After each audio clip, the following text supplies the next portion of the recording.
धाकड़ खबर बेखौफ सुबह बेबाक अंदाज। धाकड़ खबर के न्यूज़ रूम से मैं आपके साथ हूं अकरम रईस खान। पिछले 28-29 मई से यानी कि लगभग 10-11 दिनों से उत्तर प्रदेश के अलीगढ़ ज़िले के नूरपुर गांव को जिस तरीके से जलाने की, सुलगाने की, उन लोगों को भड़काने की, आपस में भिड़ाने की जो तमाम कोशिशें चल रही थी, वो लगता है ग्रामीण स्तर पर यानी कि गांव के स्तर पर शांत होती हुई दिखाई दे रही है। अगर ये लाइन मैं आपके सामने कहूँ तो आपके जहन में सबसे पहला सवाल ये पैदा होगा कि आखिर किस आधार पे बात कही जा रही है। तो पहले हिस्से में खबर के यही आपके सामने रखने की कोशिश करेंगे कि आखिर वाकई में शांत हो गया है नूरपुर या अभी भी कुछ चीज़ें गांव के अंदर चल रही हैं। और दूसरे हिस्से में खबर के ये समझने की कोशिश करेंगे या इन चीज़ों पर रोशनी डालने की कोशिश करेंगे कि आखिर ये जो शांति स्थापित हुई है इसका असल क्रेडिट किसको जाता है, इसकी असल जो जिम्मेदारी है वो किन लोगों ने उठाई है। तो इधर उधर की बात छोड़ देते हैं, तमाम चीज़ें आप जानते ही हैं। वैसे अगर हम चाहें, क्योंकि अखबार से रहा हूं तो एक बीमारी भी है, ये कुछ ज्ञात हो के लिखा होता है ना अखबार में नीचे, ज्ञात रहे, उल्लेखनीय है, ये लिखने की एक आदत होती है। तो वही आदत यहाँ पे एकदम थोड़ी छूट जाएगी। 10-12 साल अखबार की दुनिया में गुजारे हैं। तो आपको बता दें, उत्तर प्रदेश के नूरपुर गाँव में 26 मई को एक ऐसी घटना हुई थी जिसके बाद उसको सांप्रदायिक रूप दे दिया गया। हुआ ये रात का समय था, नमाज का वक्त था। उसी दौरान गाँव के अंदर दलित समाज की 2 बेटियों की बारात हरियाणा से आई। बारात चढ़ने लगी। बारात में डीजे बजाया जा रहा था।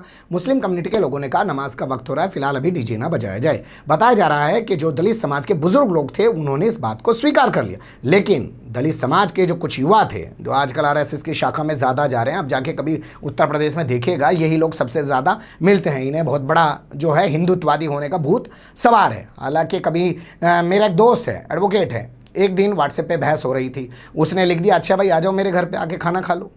एक नहीं आया, जितने उसको रात दिन कहते थे कि हिंदू हिंदू, एक उसके घर पे आके खाना खाने नहीं पहुंचा। खैर इस कहानी को भी छोड़ देते हैं, आप सब सच्चाई जानते हैं। लेकिन क्या जो मुस्लिम कम्युनिटी के लोग साथ बैठ के खाना खाते हैं, साथ बैठ के खाना खिलाते हैं, पानी तक पीते हैं घर में बैठ के, कोई परहेज़ नहीं करते हैं सिर्फ एक इंसान मान के, क्या उनके साथ ये दलित कम्युनिटी वाकई में उस तरीके से व्यवहार करती है? या आजकल जो आरएसएस की शाखाओं में इनके जो नौजवान जा रहे हैं वो कुछ अलग ही विचारधारा पे चल रहे हैं? इसको भी छोड़ देते हैं। तो वो नौजवान जो थे वो कहने लगे ना जी डीजे तो ना बंद होने का, डीजे ना बंद होने का। इसको लेकर तनातनी होगी, पुलिस को सूचना दे दी गई क्योंकि वहाँ एक हंगामा खड़ा हो गया था। पुलिस आई, पुलिस ने जांच की और पुलिस ने कहा अरे भाई अनुमति तो ली नहीं, इजाज़त तो ली नहीं, परमिशन तो ली नहीं, कैसे बारात चढ़ा दी? पुलिस ने अपनी तरफ से इस बाबत एक एफआईआर दर्ज कर दी दलित समाज के लोगों के खिलाफ। ये 26 मई की घटना है। इस बारे में मैंने सीओ से फ़ोन पे बात की क्योंकि हम लगातार 5 से 7 खबरें नूरपुर की घटनाक्रम पर आपके सामने रख चुके हैं। उन्होंने बताया कि ये लोग असल में 26 तारीख को जो इनके खिलाफ एफआईआर दर्ज हुई उससे बचने के लिए ये पूरा एक ड्रामा रच रहे हैं। 28-29 तारीख को एक तस्वीर सामने आई कि दलित समाज के लोगों ने घर के बाहर पोस्टर लगा दिया जी, हम तो जी यहाँ से पलायन कर रहे जी, हमारा तो यहाँ मुल्लान ने रहना दुभर कर दिया जी, हम क्यों कर रहे हैं यहाँ, हमारी बहू बेटियों के बारात न चढ़ने देते ही है। ऐसा कुछ करके उन्होंने किया और उसके बाद में ये मामला मीडिया की सुर्खियों में आ गया। और इसके अलावा भगवा ब्रिगेड वहाँ जाकर अपना नंगा नाच दिखाने लगे। कोई कहने लगा पहले रोको फिर टोको फिर ठोको, और कोई कहने लगा कि वो मस्जिद ही नहीं रहेगी, कोई कहने लगा कि उसी मस्जिद में घुस के हवन पूजन किया जाएगा। मतलब कोई जो है कमी नहीं छोड़ी। लेकिन अब यहाँ फिलहाल इस वक्त में शांति दिखाई दे रही है। मैं कुछ तस्वीरें आपके सामने रख रहा हूँ, आप इसमें देख सकते हैं। ये दोनों समाज के लोग हैं।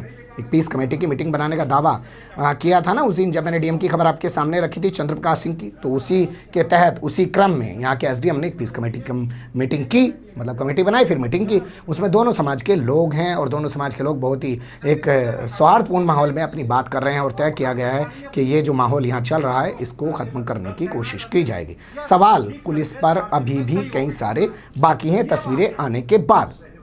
सवाल ये है कि पुलिस ने जो अपनी तरफ से मुकदमा दर्ज किया था दलित समाज के लोगों के खिलाफ, जो उन्होंने बिना अनुमति के बारात निकाली, कोरोना गाइडलाइन का उल्लंघन किया, क्या उन लोगों की गिरफ्तारी कभी होगी? क्योंकि इस मामले में दलित समाज के द्वारा दी गई जो 28 तारीख को तहरीर थी उसमें पुलिस ने 11 लोगों के खिलाफ एफआईआर दर्ज की, 5 को गिरफ्तार करके अब तक जेल में डाल दिया। तो ये कह सकते हैं हम कि जो हंगामा चल रहा था, जो माहौल गरमाया हुआ था लोकल स्तर पे, वो मामला अभी शांत होता हुआ दिखाई दे रहा है। ये तस्वीरें उस बात की गवाही दे रही हैं। प्रशासन ने मामले को सुलटाने की कोशिश की है। हालांकि तनावपूर्ण शांति अभी भी यहाँ पे बरकरार है और उसके चलते यहाँ पे पुलिस फोर्स तैनात किया गया है क्योंकि गाँव के लोग पड़े आपस में न भिड़ें।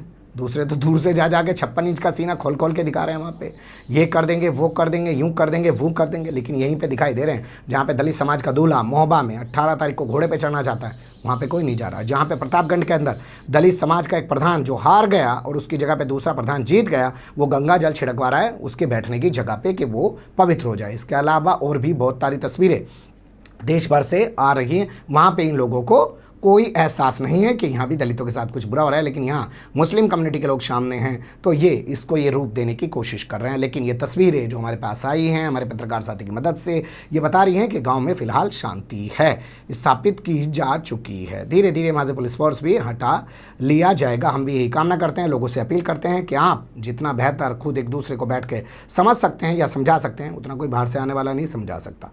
अब खबर के दूसरे हिस्से में बात कर लेते हैं कि इसका क्रेडिट किसको जाता है और ये असल जिम्मेदार कौन है इसके लिए। देखिए, जैसा कि मैंने बताया कि धाकड़ खबर इस पूरे मामले पर, पूरे घटनाक्रम पर अपनी पैनी नज़र बनाए हुआ था और एक नहीं, दो नहीं, तीन नहीं, 5 से 7 खबरें हमने पर डे रोजाना एक खबर हम आपके सामने रखते थे इस पूरे घटनाक्रम को लेकर। लेकिन हमने बहुत कोशिश की कि नूरपुर गांव की जो मुस्लिम कम्युनिटी है वो कुछ तो बोले। जानते हैं लोग क्या कहते थे? वो कहते थे भैया कुछ बोलेंगे लाला, और बोलने के बाद कोई बात और निकल जाएगी, एक बखेड़ा खड़ा हो जाएगा। ये लोग तो पहले ही कह रहे हैं हम इनकी बारात नहीं चढ़ने दे रहे, हम इनकी बारात नहीं चढ़ने दे रहे थे, ये नहीं था मुद्दा। हम ये कह रहे थे नमाज हो रही है, डीजे मत बजाओ। अब इसको ऐसे भी ले सकते हैं आप कि मान लीजिए किसी के घर में बीमार पड़ा है कोई आदमी, कोई घर में बच्चा पढ़ रहा है, तो आप अपनी बेशर्मी बेहाई के साथ डीजे बजाएंगे, दारू पी के नाचेंगे, क्योंकि हम लोग जानते हैं कि किस तरीके की दारू इस कम्युनिटी के लोगों में पी जाती है। सब देख लीजिए अलीगढ़ के अंदर क्या हुआ, 100 कुछ लोग मर चुके हैं, उसमें ज़्यादातर 70% मरने वाले 80 समाज के लोग हैं और सब देसी दारू पी के मरे हैं। और वो देसी दारू जहरीली मिली है और ठेके से ली गई है। तो दारू पियेंगे, डीजे बजाएंगे, सुनना नहीं है भाई। आप गांव देहात में रह रहे हो, अगर वो कह रहे हैं नमाज कितनी देर की होती है, ज़्यादा से ज़्यादा 10 मिनट की, रुक जाते, बारात तो घंटों तक चढ़ती है। लेकिन उसको इशू बनाया गया और इशू बनाने के बाद उसमें बाहर के लोगों की एंट्री कराई गई, बाहर के लोगों के सामने रो रो के दिखाया गया, उनको बुलाकर उनसे जो है खूब बकवास कराई गई। इसका ख्याल दलित समाज की तरफ से नहीं रखा गया। यहाँ ये सवाल पैदा होता है कि वो इस्तेमाल हुए या उन्होंने खुद पहले से ही ये सब प्लान करके करवाया, ये सवाल भी होता है। लेकिन मुस्लिम कम्युनिटी का ना बोलना ये साफ दिखाता है कि जो शांति स्थापित वहाँ उस गांव में नूरपुर में हुई है, मैं इसलिए नहीं बोल रहा हूँ कि मेरा नाम अकरम रईस खान है। एक बयान दिखाइए ना, मुस्लिम कम्युनिटी का एक बयान दिखाइए। उन्होंने साफ मना कर दिया। मैंने 10 लोगों से बात की वहाँ पे, कह रहे भैया हम बयान नहीं देंगे कोई भी। बयान देने के बाद कुछ और मामला निकल जाएगा और मामला बढ़ जाएगा। एक क्रेडिट तो गया है। दूसरे, यहाँ का जो आसपास का किसानी क्षेत्र है, भारतीय किसान यूनियन और तमाम लोग जो हैं जैसे भीम आर्मी, उन तमाम लोगों ने एक अहम भूमिका निभाई है। उन्होंने कोई भड़काऊ बात नहीं की है। इसके अलावा आप देखेंगे बसपा हो, सपा हो, कांग्रेस हो, उन्होंने भी इस पूरे प्रकरण से अपनी दूरी बना के रखी है। जबकि भगवा ब्रिगेड हो, भाजपा हो, ये तमाम पूरे इसमें इन्वॉल्व रहे हैं। और आखिर में आप ये भी कह सकते हैं कि हाँ भाई, पुलिस की भी कोई जिम्मेदारी रह गई थोड़ी बहुत, नहीं हालात और भी ख़राब हो सकते थे। लेकिन क्या ये शांति कुछ समय के लिए है या वाकई में परमानेंट शांति है, या वाकई में दलित समाज के लोग अब समझ चुके हैं, या उनके अंदर एक और चीज़ पैदा होगी कि लो हमने ये कर दिया, उसके बाद चीज़ें और बढ़ेंगी कि रुकेंगी, कुछ कहा नहीं जा सकता। लेकिन तमाम चीज़ें थी, मुझे लगा एक बार आपकी नज़र में ज़रूर आनी चाहिए। बने रहिएगा धाकड़ खबर के साथ। फिलहाल कमेंट्स के रूप में आप लोग अपनी राय दे सकते हैं, खबर को लाइक कर सकते हैं, चैनल को सब्सक्राइब कर सकते हैं और ज़्यादा से ज़्यादा हमारी खबरों को शेयर कर सकते हैं। फिर ऐसे ही किसी सुलगते हुए या उलझते मुद्दे लेकर मैं आपके सामने हूँगा हाजिर। फिलहाल अभी मुझे नहीं इजाज़त।